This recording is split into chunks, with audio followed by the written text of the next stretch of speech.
Sveiciens no Valteka.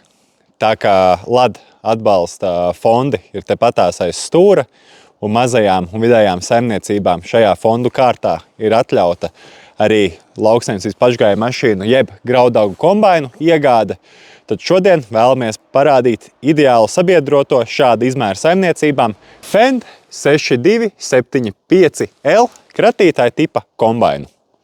Kombains mums ir aprīkots ar 5,5 metru Powerflow hederi. Tas nozīmē, ka masu hederī mums ievelk iekšā lenta, kā arī šis hederis ir piemērots gan klasiskajiem graudaugiem, gan rapsim. Virzoties tālāk no hedera uz aizmuguri, protams, mums pa vidu ir slīpā kamera, un tad jau mums seko izkulšanas sistēma. Un konkrēti šis kombains mums ir aprīkots arī ar MCS papildus kuļtrumuli, līdz ar to mēs esam palielinājuši savu izkulšanas platību.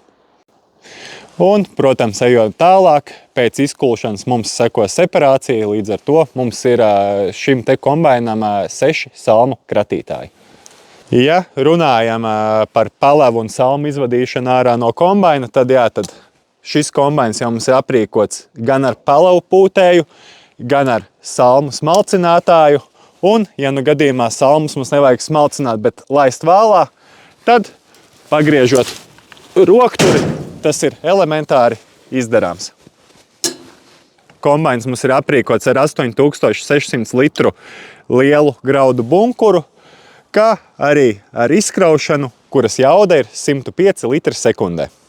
Šis arī ir salīdzinošas kompakta klases kombains, bet tomēr tajā ir pietiekami daudz vietas, lai arī es justos ērti ar savu 1,90 m.